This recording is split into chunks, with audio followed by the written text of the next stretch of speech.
Hər vaxtınız xeyirli olsun, hörmətli Diaspor TV və Diaspor FM izləyiciləri.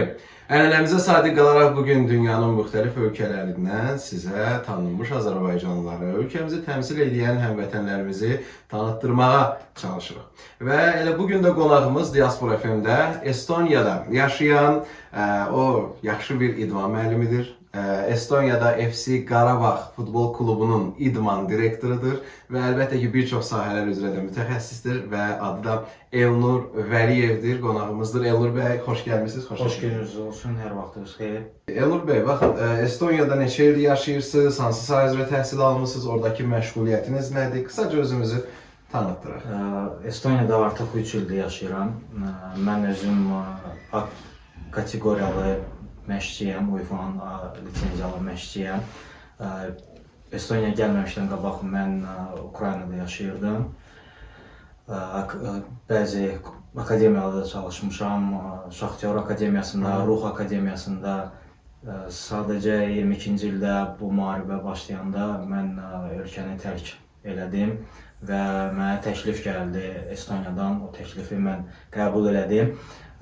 O vaxtı Estoniyanın Kohtla-Yarı şəhərində, Yekpi şəhərində futbol məktəbi var idi, Nova məktəbi və orada mənim soydaşlarım var idi. Həmin bu klubda da bir dənə soydaşımız var idi, o mənə dəvət elədi kluba ki, baş məşqçilik, 2 dənə komanda verilirdi mənə, 2008 və 2010 təvəllüdlü uşaqlar verilirdi mənə. Qəbul elədik, komandanın adını dəyişdik, elədik Qarabağ. Kimin təklifi idi? Mənim təklifim idi, çünki mən fikirləşirdim ki, Qarabağ o vaxtı artıq Avropa futbolunda öz sözünü deyən bir komanda oldu idi və Çempionlar Liqasında da artıq onda ilk dəfə çıxış eləmişdi. Dəfələrlə Avropa Kubokunda qrup mərhələsində də iştirak eləmişdi və mən dedim ki, belə bir təklif eləyək. Ondan qabaq da, yəni mən artıq Moskvada olarkən bu Qarabağ futsal komandasında orada yaratmışdım. Yəni dedim ki, adını dəyişək eləyək, çünki Tallində də çoxlu soydaşlarımız yaşayır. Əgər komanda adı qalsaydı, Vimses Mesraxa, məncə çox az adam gəlib azarkeşlik eləyərdi. Komanda adını dəyişdi. Həmin ildə komanda ilə biz bürünc medal qazandıq. Estoniyanın futsal üzrə bürünc medal qazandıq. Birinci ildə elə.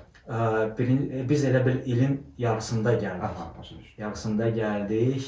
Təəssüflər olsun ki, biz bu yarım finalda məğlub olduq həmin mövsüm. Çünki bizdə futbolçu qıtlığı var idi. Və biz gələndə artıq transfer pəncərəsi bağlı idi ki, bizdə fikrimizdə var idi ki, Azərbaycandan buradan futsal oynayan öz uşaqlarımızı dəvət elə, gənclərimizi, həm Azərbaycan yığmasında oynayan gəncləri dəvət elə, sadəcə vaxtımız olmadı. Bəli, transfer bağlı idi. Ondan sonra da belə oldu ki, daxili problemlər oldu orada. Yəni bizə adiyyəti olmayan və biz keçdik mini futbola. Yəni həm futsal da oynayırdıq, amma yüksək liqada oynamırdıq və mini futbolda. Ondan sonra da biz dəfələrlə çempion da olmuşduq. Bəli. Və bu il, bu yaxınlarda biz Sofiyan Bolqariya şəhərində, doğrusu Bolqariyanın Sofiya şəhərində, paytaxtında mini futbol üzrə Evrokapda iştirak elədik. Fondun dəstəyi ilə, komitənin dəstəyi ilə biz orada çıxış elədik. İndi də biz ora getməmişdən qabaq federasiyadan, futbol federasiyasından təklif gəldi ki, siz təzədən futsala qayıda biləsiniz və yüksək liqada iştirak edə biləsiniz. Və orada bürünc medal qazanmaq Estoniyada bu özü də yetər qədər. Əlbəttə. Və xüsusilə bu uğurun qarşılığında Qarabağ adının olması. Düzdür, yəni bu bizim üçün bir şərəfdir ki, Qarabağ kimi komanda ilə biz Estoniyada Azərbaycanımızı təmsil edirik. Mənə çox maraqlıdır ki, Estoniyada da bilirəm ki, futbol sevərlər heç az deyil və özlərinin də yaxşı futbol komandaları var. FC Qarabağ futbol komandasını görəndə Qarabağ və onun tarixi və ümumiyyətlə bu son bizim 44 günlük vətən müharibəsindəki qalibiyyətimizlə bağlı onların məlumatları varmı və yaxud da ki, gəlib yaxınlaşıb soruşurlarmı sizdən ki, nə üçün Qarabağ, niyə Qarabağ? Soruşurlar, yəni bəziləri bunu politikaya uyğun olaraq deyirdilər. Biz dedik ki, yox, sırf idmandır, yəni politikaya adiyyəti heç yoxdur, sırf idmandır. Və ondan sonra bizdə oynayan futbolçular həm Estoniyanın yığmasında, futsal yığmasında oynayan futbolçulardır, həm Ukraynadan olan futbolçulardır və daha yaxından Azərbaycanı başladılar tanımağa, Qarabağı və bir yerdə də biz Qarabağın komandasını oynayanda Avroliqada bir yerdə izləyirdik. Elə olurdu ki, uşaqlar yazırdılar ki, ümumi bizim qrupumuzda ki, bu Qarabağ nəzər oynayır, Braqanı o cür Braqa komandasını belə məğlub edir. Yəni bizim üçün də bir xoş idi ki, bəs Estoniyada artıq Qarabağımızı tanıyırlar. Yəni yaxından tanıyırlar. Yəni bizim Bəs hazırda çıxdığınız yarışlarda, maçlarda orada yaşayan Azərbaycanlı gənclər, ailələr istər-istəməz bu futbol elə bir şeydir ki, insanları cəm edir, toplayır.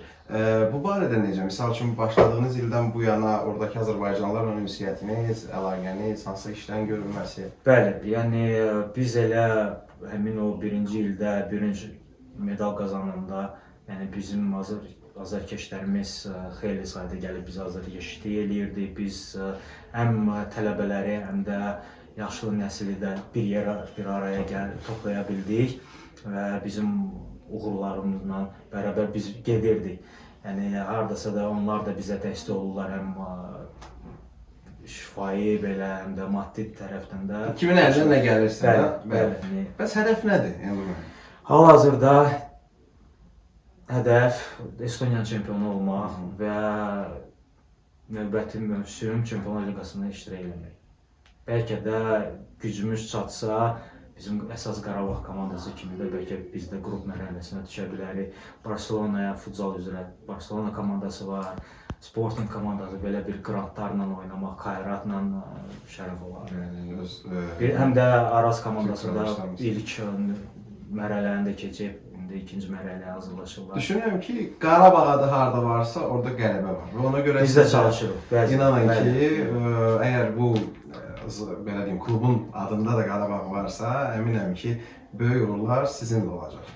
İnşallah biz də çalışırıq əlimizdən gələni eləmək ki, bu uğura nail olmaq.